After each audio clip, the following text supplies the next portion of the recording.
People are pretty upset tonight about the cover of November's Ebony magazine. I want you to take a look at it. It features a shattered image of the cast of The Cosby Show.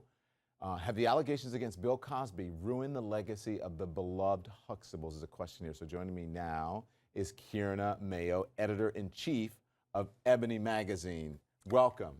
Hi, Let's Don. talk. Let's talk. People are mad. I mean, they are mad at this cover because they believe that Ebony magazine, I think, is supposed to show glowing images all the time of African Americans. Talk to me about this. So, some people. Some people are. And you mean black people. Yeah. Yes. Right. And it's because it's personal to us. Yeah. And this is what we knew. You know, I mentioned earlier that I haven't slept in 2 days simply because the anxiety around bringing a topic this sensitive to Black America would keep one up. Mm-hmm. The fact remains we've got to have the conversation. That's the point of it, isn't it? That's the entire point of it. And, you know, someone asked me earlier, why are you guys being so fearless and how is Ebony being so fearless? Quite frankly, I'm not sure if it's fearlessness or if it's a willingness to confront our fears. So then what is the conversation that we must have, as you said? Well, first of all, we must ask the questions, the big loaded questions. Right.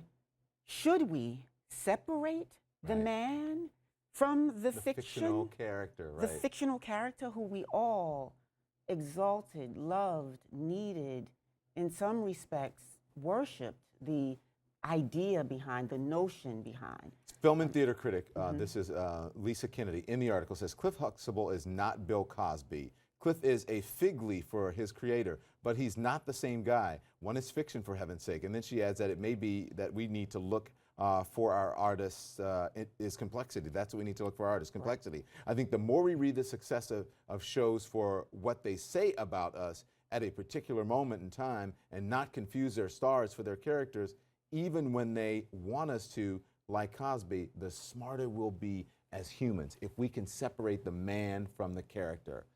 I think that's a very good point. I think it's a good point, but I still think it's one. Some people can't. A lot of people can't separate it. Some people can't. Some people argue that we shouldn't. You know, this is a conversation that we've had internally in the Ebony offices about not just Bill Cosby, quite frankly. I mean, there's R. Kelly, there's Miles Davis. I mean, it's both historic and current. It's a modern conversation because they are flawed characters, right, that make up popular culture, and they're people that we engage with at multiple levels all the time. And they're so representative that we are very, very sensitive about depictions. And I invite everyone, though, to engage with the actual article because I think everyone should read the article. And listen, yes. I found the article engaging. I did not agree with all of the article, and you're not supposed to. I hope you don't. Okay, so here's the thing.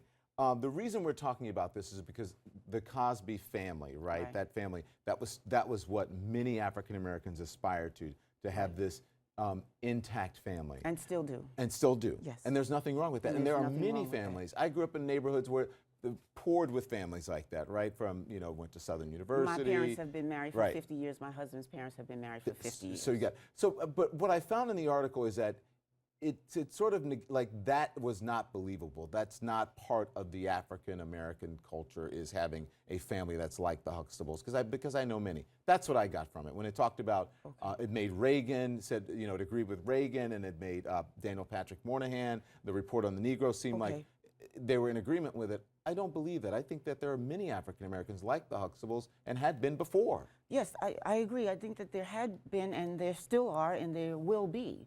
The larger question that I think Goldie Taylor, our writer, was posing was one about Black respectability politics and how well that serves us. Does it serve us at all to buy into this notion that perfection Explain respectability. When you say respectability means if you act right or act a certain way, then you won't be discriminated against, or that the world will treat you in kind. Right, that somehow your blackness will no longer feel like the burden it sometimes tends to feel like in the United States of America. Right. So if you perform at a certain level, if you look a certain way, if your name is not Shaniqua, and if your son's jeans are not hanging off his behind, then perhaps you're a better type of Black person. But I also think that people get it confused. Sometimes they conflate the two of having self-respect to respectability politics, because you can respect yourself and don't give a damn what white people think about you. I think that Black people are very respectable people. Okay? Go ahead, girl. This notion of us being kings and queens is no joke, and it's very real, and I think it's very authentic for most Black people. We have a certain amount of pride. which is not necessarily attached to the white lens. Right. However, so much of what we do, if we're honest, is, quite frankly. And I think we're at a crossroads right now. We have seen many years, the most recent years, of police brutality against black people. We have seen crisis situations that African Americans have had to face, unique to them, that we simply shouldn't be faced with in modern times. And so we no longer can afford notions of perfection that are so burdensome to us that we are willing to hide our imperfection. We're willing to not do the work to heal in order to keep the illusion. You and I were talking earlier. There's nothing wrong with aspiring to have the kind of family that. Oh, but there's no. also nothing wrong with being a product of a single. We can hold of a single mother. We can hold those two thoughts This is at what the we same were saying. time. Yes, Yeah. I think that's what I said. You know, we can chew gum and dribble a ball at the same time. How about Right. that? We can celebrate a family that looks like the Cosby, that Yeah. construct, and we can celebrate a black single mother, Yeah. and we can celebrate two gay dads, and we can celebrate the breadth of black life in America without it being specific to. This is not our only example of perfection. Well, I have to say that keep doing this. Thank you. Because I think this is what we need. I often do things that are provocative because the whole point is to get people to talk about That's it. exactly and to it. discuss in it. a healthy way. Not And that you're you know, making a judgment. You're saying, here, take a look at this. That's it. What do you think of it? That is it. And you know, our cover lines are very basic. We meant not to lead in any way. Yeah. You come to this with what you have, and you come away from it with what you get.